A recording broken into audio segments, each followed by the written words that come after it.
it doesn't cost that much more to purchase locally and purchase in the United States. And those costs are frequently offset or counterbalanced by the ease of ordering, the speed of ordering, and the ability to communicate, which is very important.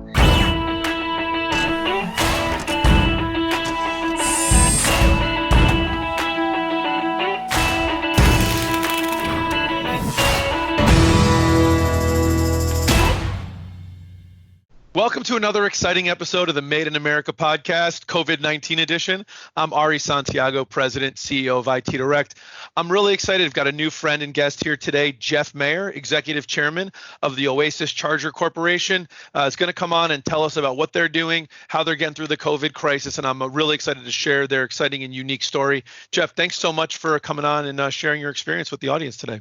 Well, thank you, Ari, for having us. My pleasure. Well, it's the Made in America podcast, Jeff, so probably no surprise to you. We're going to start with what do you make and why do you make it?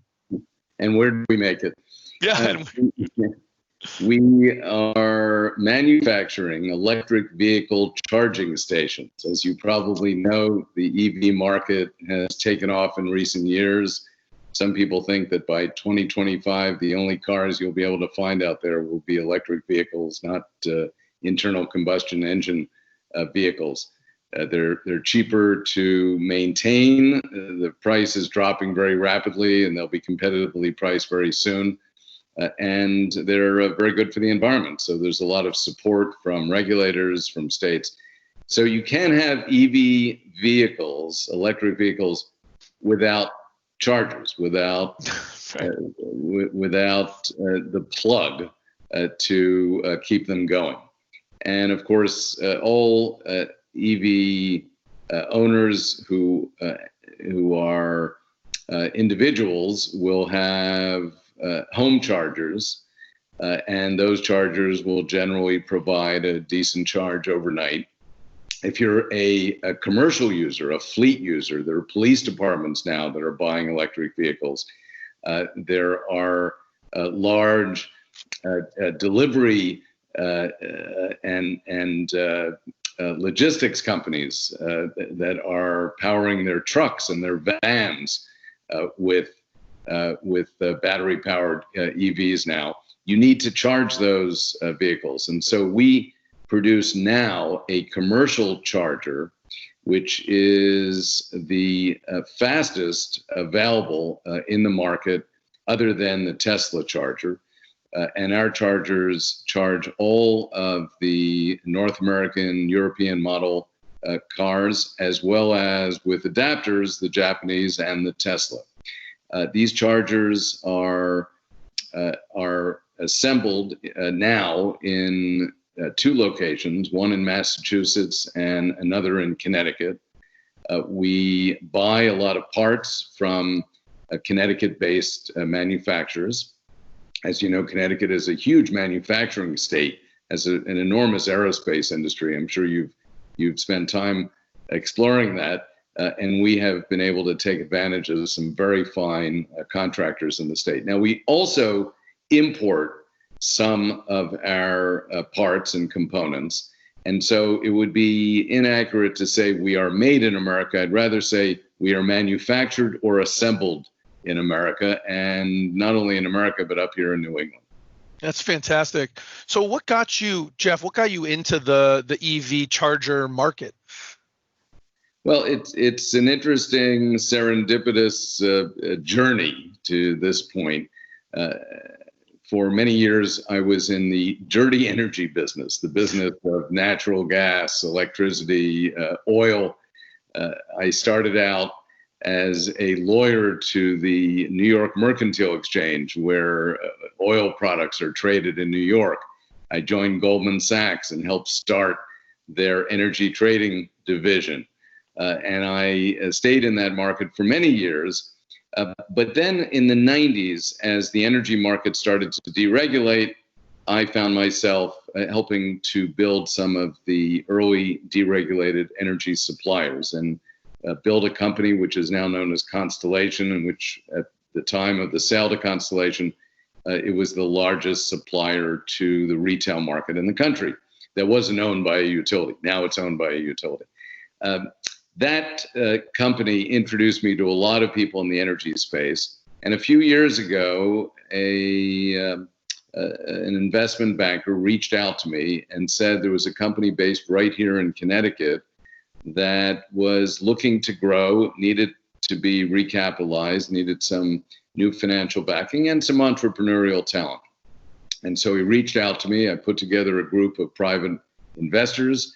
I found a terrific CEO in Paul Vosper with great experience in the real estate world. And we made a run at the company. We purchased the assets. We named our corporation Oasis Charger Corporation because we actually see these chargers as providing sort of the same benefits as an oasis provides in the desert. A charge when you're out wandering in what today is pretty much of a desert. When you're an EV driver, there aren't a lot of chargers out there, a lot of watering holes, and we kept the name of the charger which was being produced here in Connecticut, JuiceBar. At the time, we thought that name had to be changed. We couldn't imagine that anybody could find it on the internet because every time you went and did a search for a juice bar, you found some kind of orange stand or pineapple juice stand. But our customers loved it, and so we kept it. So we're now Oasis Charger Corporation doing business as JuiceBar EV. There you go, JuiceBar EV. Yeah, it's great. So talk a little bit about how has the COVID-19 pandemic impacted your business? You know, interestingly, it has had a very positive effect on our business for some strange reason that we can't quite figure out. But we've had our best months of sales recently since the lockdown. And we think it's because many of our customers have been cleaning up their to-do list. And many of them have wanted to deal they've wanted to provide EV charging solutions to their stakeholders, to their tenants, to their customers, to their employees for a long time. But they haven't had the time to focus on it and to research it. And now they have that time. And so it's so interesting. We're getting calls from customers that we've talked to for a long time saying we're ready to move forward. So we've had some very strong months. I feel very fortunate to say that. I know there are so many people out there that are really struggling, but I say to our team that we are dealing with the second great international crisis, climate change. Yeah. And I'm pleased to say that while we're dealing with the pandemic, people have not forgotten that there is a very important challenge out there for us. And the EV market is one way of addressing that, moving away from carbon-based mobility fueling to a world involving more renewable energy sources as well as clean natural gas. I mean, let's not fool ourselves. Most of the electricity that is produced in New England comes from natural gas, which is cleaner than oil. It doesn't emit in the production process sulfur dioxide, which is the main component in pollution. But it is not entirely clean. It still emits a lot of carbon dioxide. And in the production of natural gas, as you know, a lot of methane is released into the atmosphere. And a molecule of methane is 23 times more harmful than a molecule of carbon dioxide. So we're not an entirely clean energy solution, but we are more efficient. Our cars go much farther per ton of carbon dioxide. And over time, more and more of our cars are being powered by renewable energy sources like solar and wind. So is the underlying, let's go take one step back. So who are the customers that are now finding time to buy JuiceBar charging stations? Who's the customer?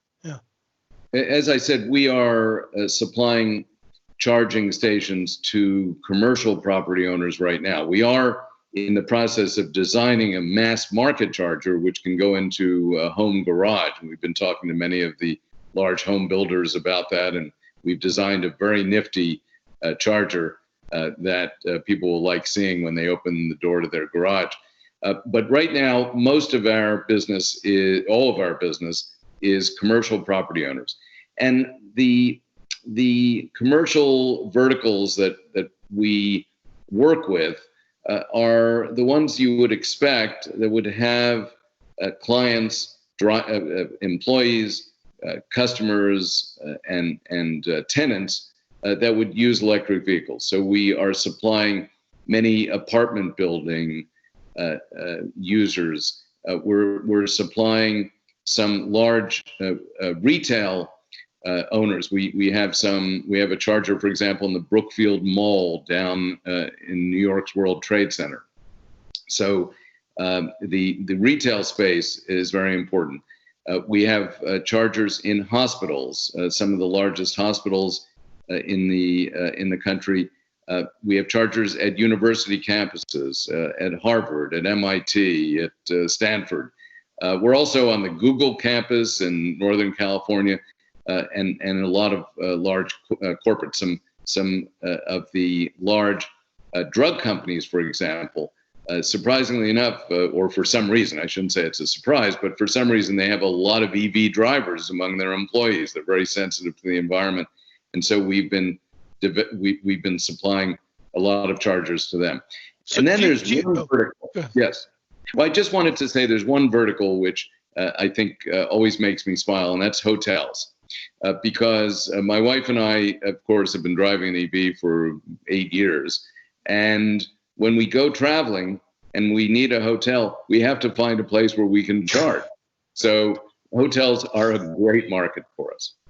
So do you guys keep close tabs on the number of EVs out in the marketplace, and the trajectory of EV sales? I imagine that's got to be closely linked to where you guys are, in your terms of your business. And with the pandemic going on, what is the trajectory of EV car sales?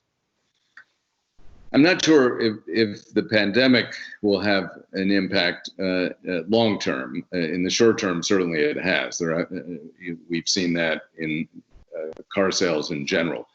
But the demand for EVs has been growing steadily over the past few years, to the point where all the major car manufacturers have announced numerous lines of EVs. And as I said before, some people even think by 2025, all cars available, or most cars available, will be EVs.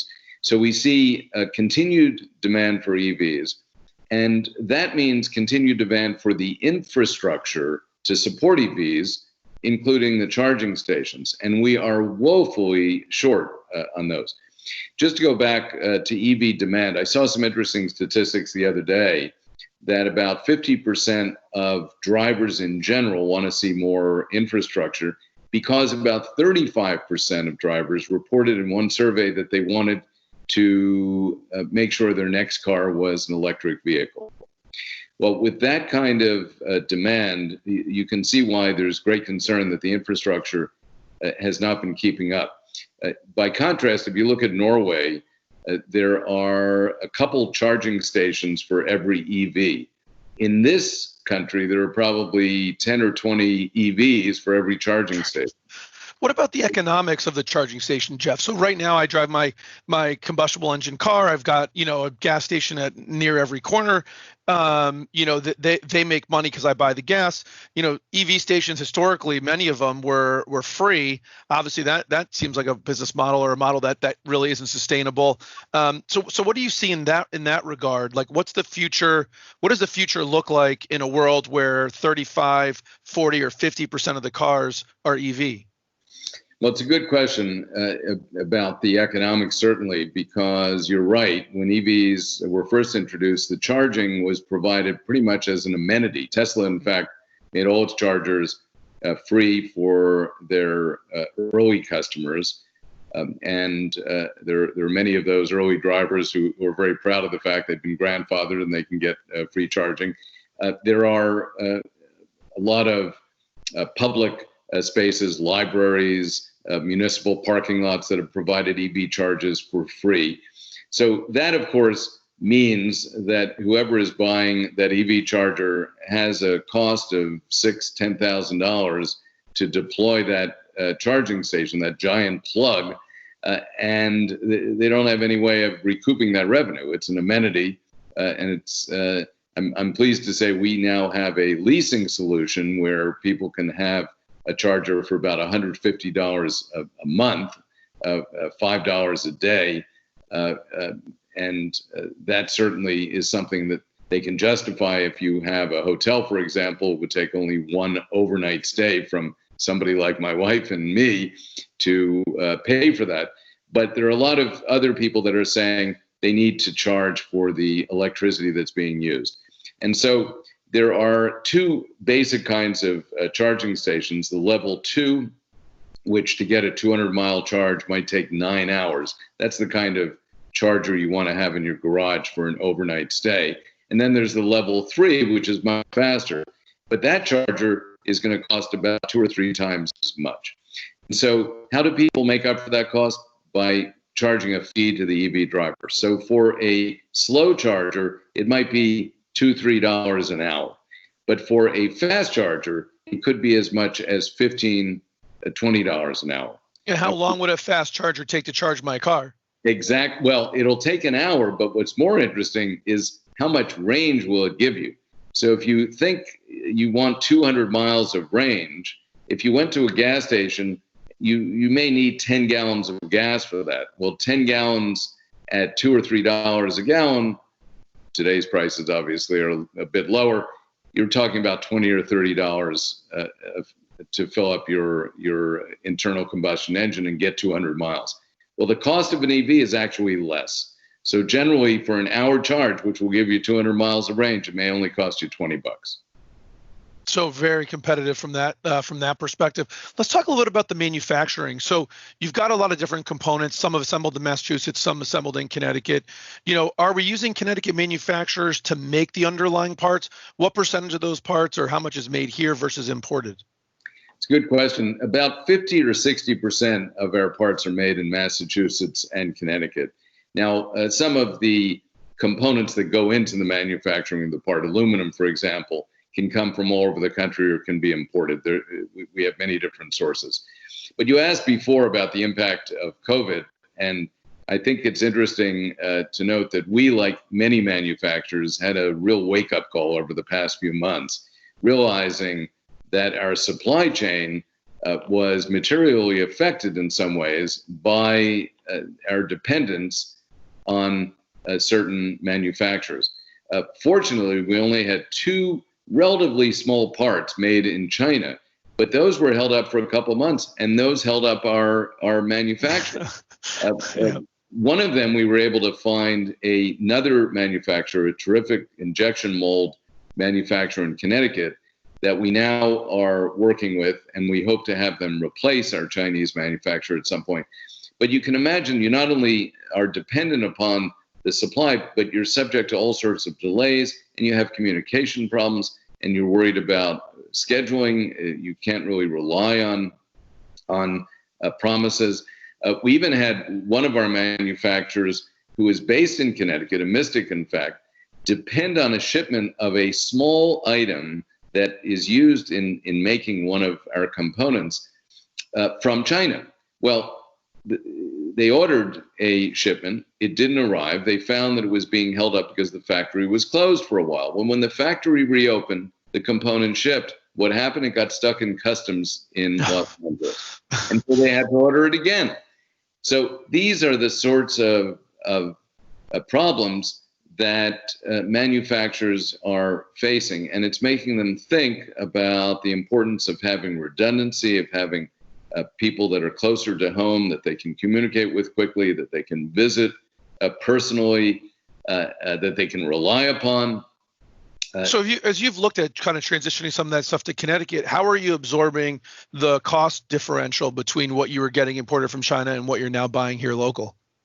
So I think a lot of manufacturers have been surprised to realize that it doesn't cost that much more to purchase locally and purchase in the United States. And those costs are frequently offset or counterbalanced by the ease of ordering, the speed of ordering, and the ability to communicate, which is very important. We had a small part that came in where the tolerances, and this was made in Connecticut, in fact, the tolerances were just a fraction of an inch or a fraction of a millimeter off, and so it didn't do what it was supposed to do as it was put into this case. And we were able to pick up the phone, call the manufacturer, have them reset their tools, their precision tools, and we got the replacement part the next day. I mean, you couldn't do that if that had been made in China. And those things happen. It wasn't their fault, or if it was minor. But the point is, you learn that you're always going to have problems. You have to plan on them, and you have to provide a contingency plan for how to deal with them. So do you foresee Oasis doing more sourcing of the components stateside in the future than you have historically? Absolutely. We've already lined up 5 or 6 people that we think can provide us with a very good supply chain reliability and quality. Now, that's not to say that we're becoming totally insular. I don't know if it would be good for us or good for the economy if everybody was suddenly to become nationalistic and international trade were to dry up. That wouldn't be good for anybody. No. And nor would it be sensible, because there are some things where no, not at all. But I think to your point, I'll maybe expand on it a little bit, is, listen, it's about, competitiveness. It's about, efficiency and effectiveness. And I think you one of the things we've tried to highlight is that there's this old world thinking that if it comes from China, it must be cheaper, it must be easier to manufacture. There's a disadvantage to looking locally. And I think people have gotten away from that. But you made the point right now, and I'll expand a little bit, which is, I think, leveraging technology, leveraging lean, the costs now, not to mention costs rising in other places, plus shipping and all that, the cost differential is either non-existent or very small. And when you layer in the other non-direct costs, right, the cost of partnership, the cost of communication, the cost of delays, the cost of interruption, it actually is cheaper in many cases to source here. And I think, what you're doing, and if this is one of the side effects of the pandemic that causes people to rethink and at least look locally and compare, I think they might be surprised at how much great stuff they could get here locally and find these great advantages. It's absolutely right. Absolutely right. And we should also note that China is not the only international supplier out there. In fact, because of the one-child policy, I think we've seen a true demographic crisis emerge in China, where a lot of factory workers are aging out and it's hard to replace them. And so we're seeing a lot of manufacturing move to other parts of Southeast Asia, as well as Europe. And ultimately this country. I think you'll see over the next few years a growth in manufacturing, and that is partly because of what we've discussed, but it's also partly because the states and Connecticut in particular, with our current governor, are working very hard to encourage job development, are starting to focus on the kinds of things that we business people are looking for. We've gotten enormous support from state agencies that in some cases have put us together with people that they know that could be helpful, which is a great role for state agencies to play. In some cases have offered financial help in the form of tax benefits and others that encourage us and incentivize us to move certain manufacturing here. And most importantly, there's a focus on education. Our community colleges are beginning to spend more time on educating a young workforce that can fill a lot of the vacant jobs among our manufacturers here in Connecticut. I'm sure you've heard there are a lot of them. I've heard recently some 30,000 jobs will be created just over the next few years in Connecticut, and there aren't a lot of people to fill them. Well, workforce is critical, and you brought up the one-child policy in China. I think we've somewhat lost sight, and that's kind of one of the purposes behind this podcast, right? Is to bring out the great careers and the exciting stuff that can be done in manufacturing. And I think JuiceBar and Oasis is just kind of merges those two things, right? It's high tech, it's leaning forward, it's green, it's the future, but it's manufacturing, right? So it really, I think, brings together that that truth for us. So let's talk a little about the EV market a little bit more, because I think that's actually really interesting to me, which is, look, I get it. The environment is a real challenge, and I think a side effect of the pandemic, you probably have seen the stories as much as I have about, now with the shipping way down, all these like fish coming back, people can now see the mountains in places they couldn't see it before. Sometimes you don't realize how dirty something is until it's clean, and I think there might be some leftover. When it goes backwards, people might be like, hey, how could we have a strong economy and not have the pollution that we had? EVs probably play a role in that. But I think history has shown us that people's willingness to sacrifice their own pocketbooks for environment or for, social causes kind of wanes. So, with gas prices as low as they are and car sales where they are, probably going to see, combustion engine vehicles prices continue to be low. Gas prices are low that we alluded to. How does that impact EV growth? We don't know. It would be hubris. You don't have a crystal ball, Jeff? No, I don't. My crystal ball is broken. It broke a long time ago, and any prediction I've made, I guarantee, will be wrong. But we still can surmise a few things.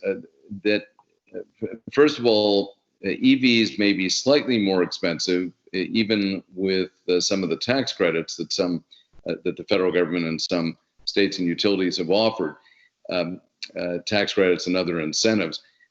They still may be a little more expensive, but car owners are not naive. They know how expensive it is to maintain a car. EVs have no moving parts other than the wheels, okay, the brakes. That's it. You've got no engine to take care of. An EV might go for 1 million miles on the same battery pack. Yes, its efficiency may decline over time, but that car will be bought and paid for long before it stops operating. I think people are looking at EVs as being a cost-effective solution. They're cool, they work, they're great for local driving. There is a challenge when it comes to long-distance driving, and this is pretty much, you asked me why I got into this business. In part, it was because an opportunity presented itself. It was also because, as an EV driver, I was tired of having to sit by the side of the road, after finding a charger, for 2 hours waiting for somebody else to charge up while I waited for my turn, and then for me to charge up. It was insanity. And I realized there weren't enough chargers. And when the company was offered to us, I thought, this is an exciting opportunity. There's demand. Let's go for it. So we don't know whether low gas prices, which may be temporary or not, are going to have, I personally think it is very temporary. I think prices will ricochet very quickly. But we don't know whether that'll have an impact, but we do know that there are many other compelling reasons for people to buy EVs. Now, you mentioned the fact that our skies have cleared over the past few months. I don't know if you've seen pictures of New Delhi, where the people of New Delhi can now see blue skies. Whereas over the past few years, it has been the most polluted city on the planet, and it's been difficult to see across the street sometimes. Our CEO was over there to talk to the government about buying our chargers in order to help reduce some of that sulfur dioxide pollution, which obscures the skies in New Delhi. In Beijing, too. Apparently, you can see snow-capped mountains now from Beijing, which is the first time you've been able to do that in a long time. So I think people are waking up to the fact that there are many benefits to EVs, and they're supporting the infrastructure that's necessary to put in place for EV sales to grow. So what do you see as the future of Oasis Charger, both in terms of your just sort of general growth in general, and more specifically growth of your presence in Connecticut, both as it relates to manufacturing and the jobs that go with that? Well, we recently have been expanding our assembly operation in Connecticut. We have an office in East Hartford, but we work with an engineering firm in Oxford, Connecticut, and we have a long row, I call them gurneys. Maybe I've been watching too much television during the COVID crisis, but we have all our chargers lined up, some 50 of them on gurneys in various states of assembly. It takes a couple days to put the parts together and to push them out the door. And so the answer to your second question is we see a great opportunity to expand our operations here in Connecticut. Where do I see us over the next few years? Another difficult thing to predict. I've learned about business that you never know where you're going to be 2 years from now, let alone 5 years from now, or even a few months. Good businesses are constantly listening to the market and pivoting and adapting to change. We see the market continuing to grow. We see greater demand for faster and faster chargers, which is why we have put out now what we modestly believe is the fastest charger, an 80 amp charger that we call the level 2.5. It's not as expensive as a level 3. It'll deliver that 200-mile charge in an hour. It's 3 times the speed of most other chargers that are out there now. So we're very, very happy about the demand we see growing. But if I look down the pike, I think there are a couple areas that our business is going in which are very exciting and that will emerge over time. Electric vehicles are mobile batteries. Every building they pull up to has energy needs. And those energy needs frequently are greatest in the morning as the building is opening up, the elevators are turned on, the escalators are turned on. Coffee machines, toaster ovens, yeah. Exactly. So there's this huge surge of energy demand in the morning. And the utilities charge corporations for that energy surge with something they call demand charges. And those demand charges can be very, very expensive. It's a charge per kilowatt of capacity that you need to draw down. And the utility wants to be prepared for maximum usage on a hot July afternoon when everybody is turning on the ACs and turning on all that equipment. And they should be. There's a reason that in this country, when you turn on the light switch, you don't worry about whether the light's going to go on. Our reliability is extraordinary because our utilities have made the investment, but they have to collect the rent on that investment, and they do that in the form of demand charges.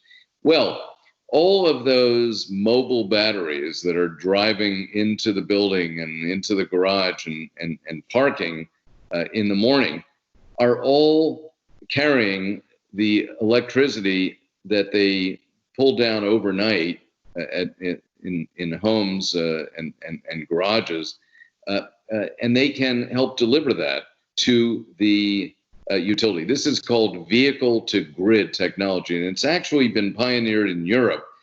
We haven't seen it yet in this country, but it makes the garage and the parking lot a virtual power plant, if you think about it, because you've got a bunch of cars lined up that can deliver that energy into the building. So I think over the next few years, you're going to see more and more buildings and companies taking advantage of that, maybe even paying EV drivers to park there so they can take advantage of that charged battery. And of course, they'll replace that battery charge at the end of the day when they don't need it. Okay, but in the morning, they'll be able to draw down on the battery and it'll help offset some of their energy usage. So that's one area where I think there's a lot of excitement. And then you'll also see the chargers becoming faster and faster. I think in two years or so, you'll be able to pull up to an EV charger and you'll be able to download a charge for your vehicle that is as fast as when you're standing at a gas pump. You think 2 years? In 2 years, I'll be able to get my EV charge a 200-mile range, let's say, in the same Absolutely. 5 minutes that it would take me to get out of my car, fill up on gas No. and pay. Tell you what, let me have 10 minutes so you can go in and get a cup of coffee. When you come out, I'm telling you, it'll be charged. And by the way, there are a lot of gas stations that are ordering EV chargers because they want to hedge their bets. Many of them have convenience stores, and they don't want to lose all those EV drivers to somebody else. They want to keep them. So as they go from the ICE engine, they may not be at the pump, but they're going to be in the back of the store filling up an EV charger.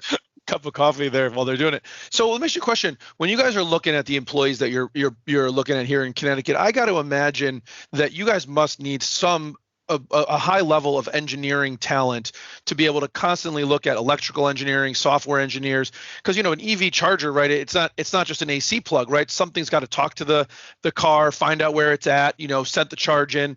So what does that staffing look like for Oasis? And are all those people in Connecticut? And do you see more of that sort of high skilled engineering labor? We have a terrific engineering partner by the name of Gyre 9 in Oxford, Connecticut, that has worked on some very exciting manufacturing innovations in the state of Connecticut. And we were introduced to them a couple years ago and have had great success in working with them. They're very strong on the hardware side.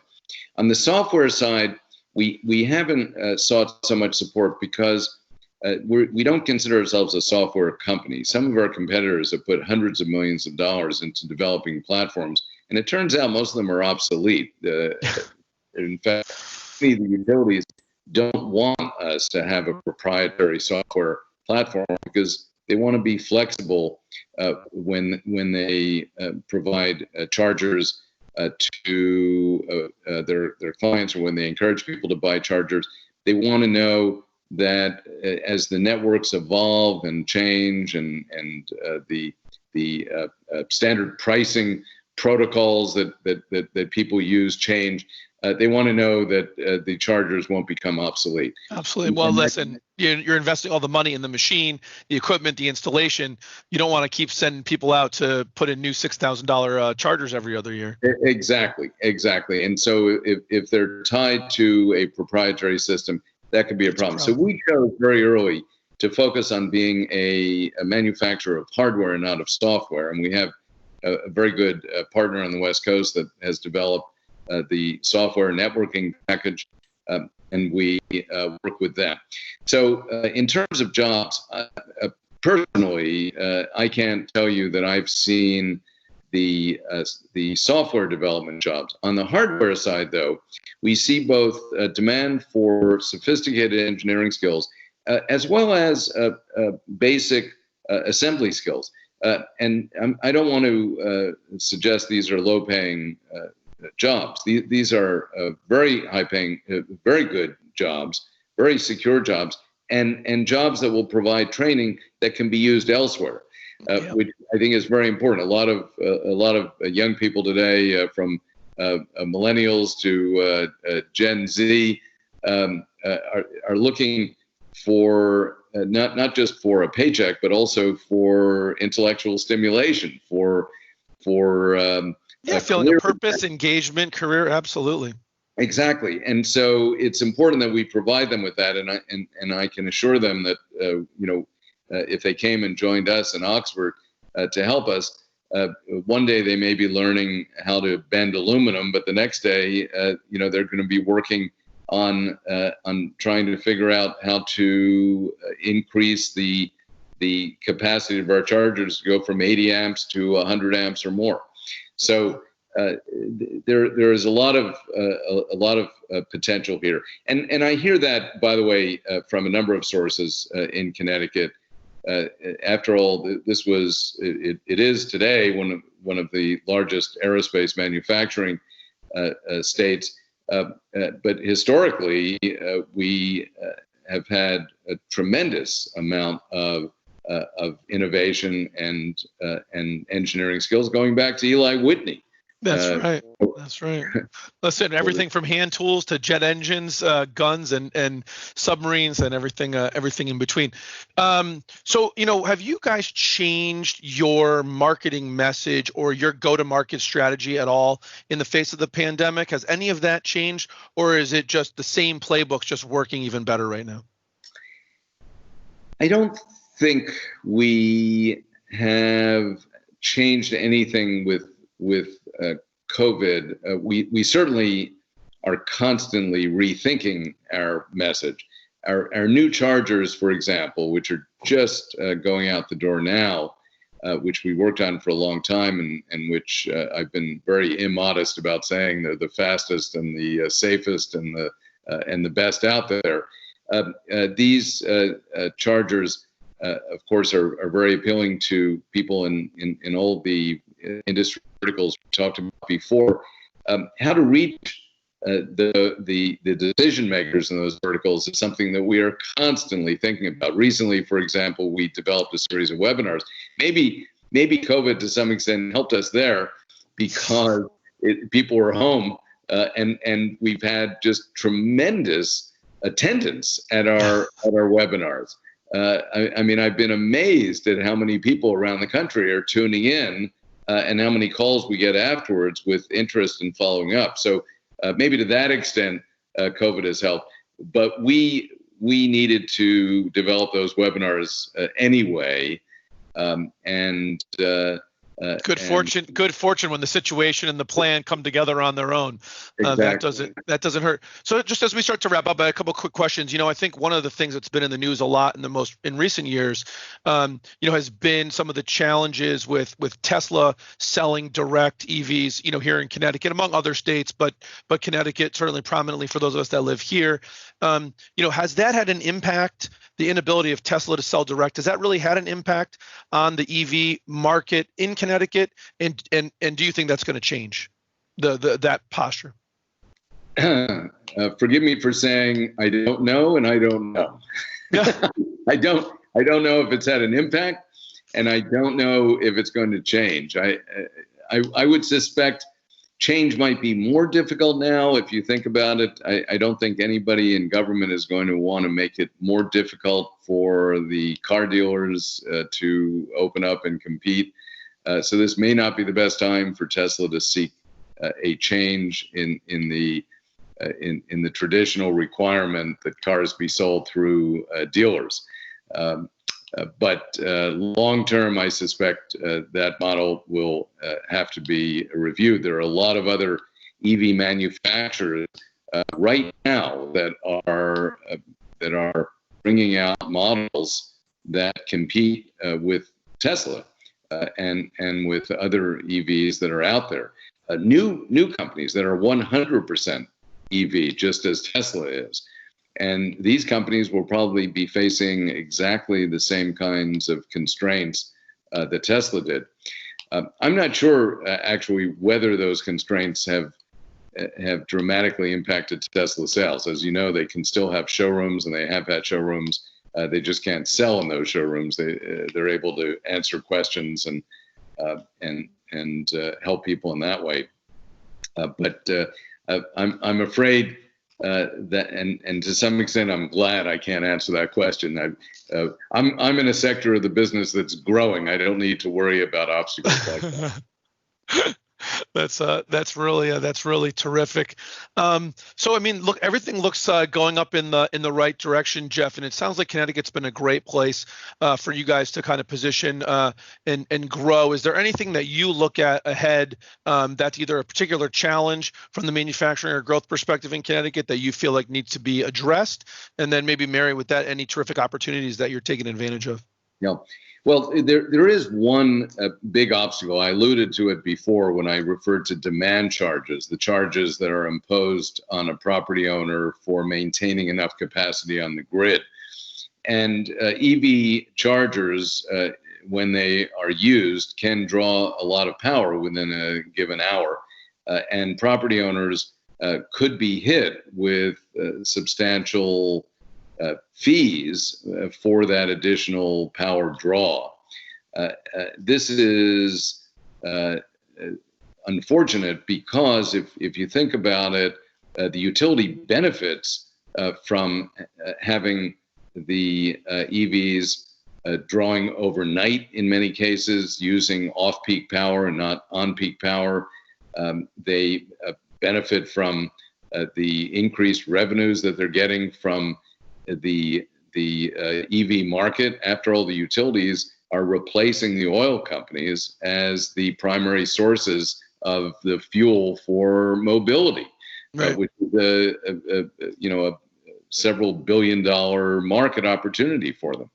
So I think the utilities need to take a fresh look. Now, Eversource actually has provided a pilot program for a few years.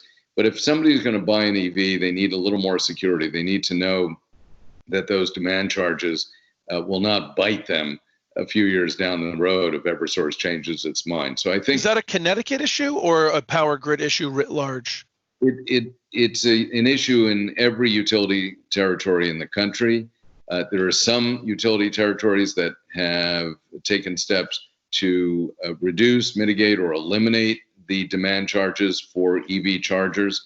But that is certainly a hurdle. When a property owner looks at an EV charger, they need to look at their long-term costs, and they don't need any surprises. So, we are always explaining to potential buyers that unless they are tied into the same meter that the rest of their building is, the EV chargers could trigger a demand charge. So we need to check that. So that's one thing. I think a second issue which I think the charger industry faces is streamlined permitting from local planning and zoning officials. Many of the towns in Connecticut have been very supportive and very open, but each one has slightly different rules. The solar industry, the rooftop solar industry, faced similar obstacles as it got started. So, and many of those obstacles have disappeared. But I think with EV chargers, if a property owner wants to install one, he has to use a licensed electrician. That's very important. You want to be safe, but you also want to be able to move quickly and not have a lot of delays because of permitting. But other than those, I don't see any obstacles.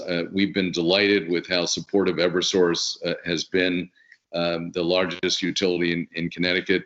The regulators have been incredibly supportive of EV charging, not just in terms of regulations, but also in some cases in terms of helping to finance installations and purchases.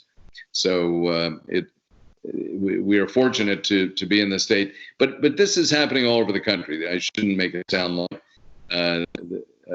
this is a Connecticut-only issue.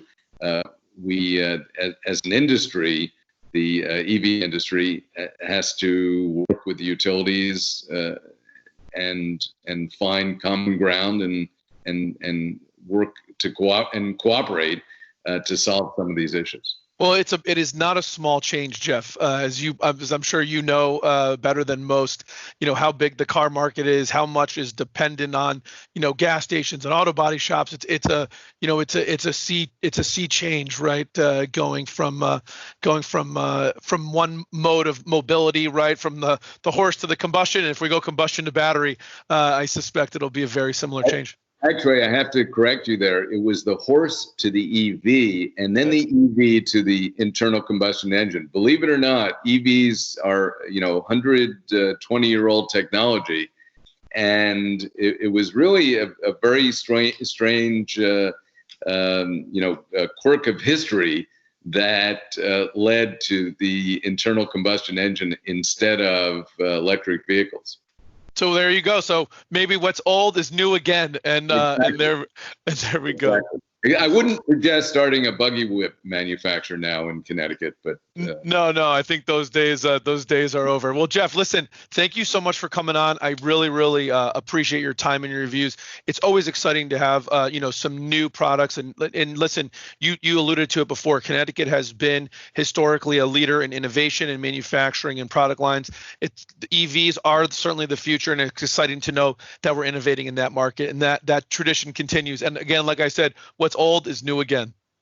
Well, Ari, appreciate your questions and appreciate the focus of your program, which I think we all are plugging for. I think growing jobs, growing manufacturing in this country is something that we will all benefit from. So we appreciate your focusing on it. That's awesome. Thanks so much, Jeff. We'll talk soon. A pleasure. Made in America with Ari Santiago is brought to you by IT Direct. As always, thanks so much for tuning in. I definitely want your feedback and hope you subscribe. But what I want the most is to build a community where we learn and grow with each other. I hope you're getting a lot of value out of the time we're spending together. Thanks so much for listening. I'll see you next time.